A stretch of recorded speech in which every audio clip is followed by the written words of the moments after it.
Okay, so the Houston Texans are bringing back a veteran. They're bringing back a familiar face, and they're signing him to the practice squad. And I think there's still a chance dude might play at some point during this season.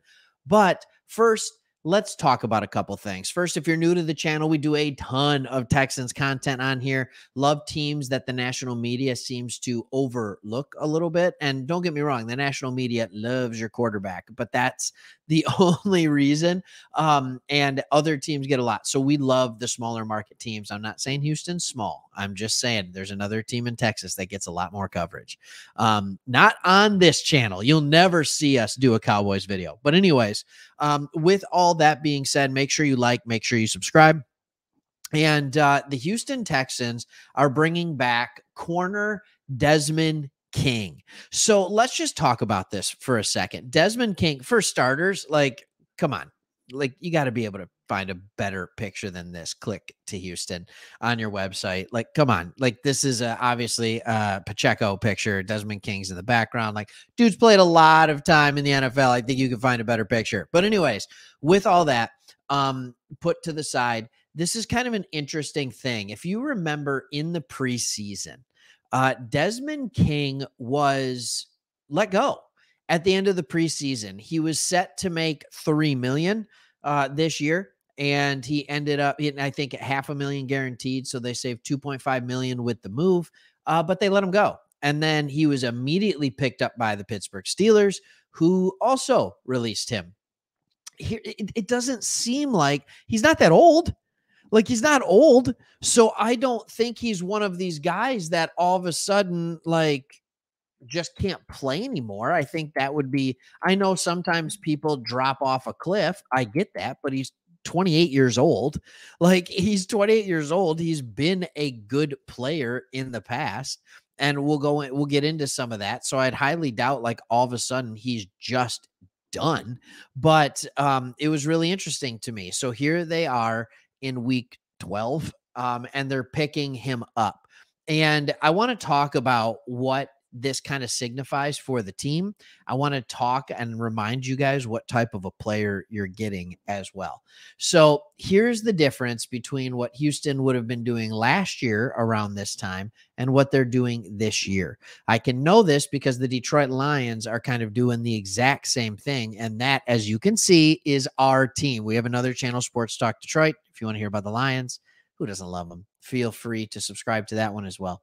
But when you have a team that is making a playoff push, rather than going out and trying to find good young talent and putting them on your practice squad and trying to hide them away so that they can be on your team next year, the teams that are making playoff pushes want to use their practice squad to create good depth. They want to create the ability, just in case there's an injury at a key position, just maybe there's an area where they're a little bit thinner. They want to use their practice squad to keep these players available in case someone goes down, because they may need them down the stretch of the season or during the playoffs. And Desmond King is absolutely one of those players. Maybe they didn't want to pay $3 million to a backup. I understand that to an extent, but he is one of those players that he absolutely could still help a team and help a secondary. And this secondary, I would say, is, I don't know, like, I mean, they haven't been terrible, honestly. It's been kind of like game by game, and we're not going to get into that too much. But I want to talk to you guys about what you're getting in Desmond King.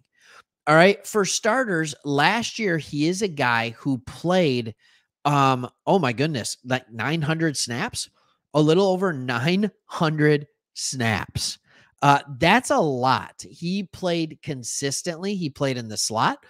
According to PFF, his overall grade was a 73 with a good pass rush grade, which is interesting, but a 71.8 coverage grade. Now, he had 58 targets and he allowed 42 receptions. So he allowed a pretty good completion percentage against him, but he forced 2 turnovers with interceptions. He had 66 tackles. So he was a good run defending nickel corner for you. And so I'm just wondering because as I'm looking kind of at the Texans, where I see the weakness here, at least kind of this year, all right, is safety because you have Petre who's not playing great, and Houston Carson who's just having what might be, quite frankly, his worst year as a pro. He's 80th out of 89 at PFF. So I'm wondering if King, maybe he has lost a step.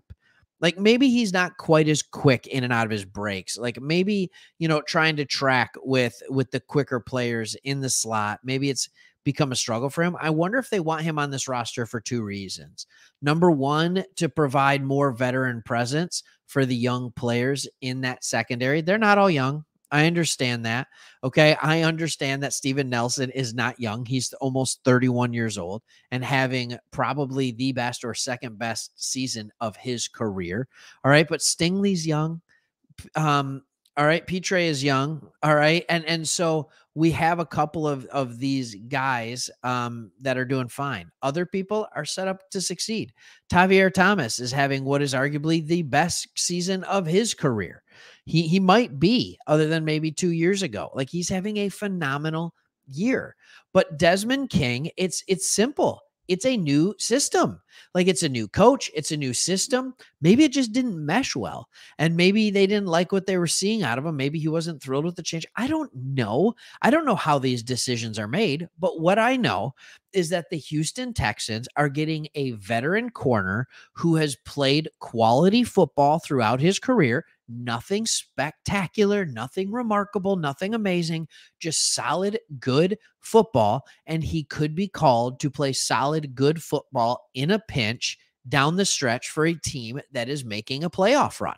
All right. And not only just a playoff run, but somehow, believe it or not, a play for the division.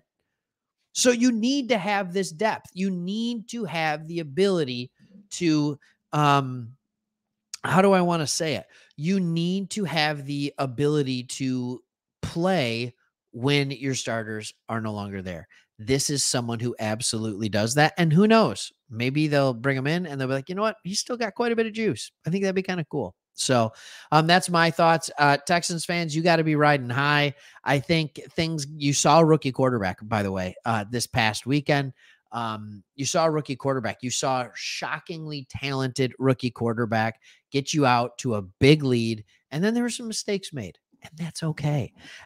It's just awesome that he was able to throw 3 interceptions in a win. That doesn't happen.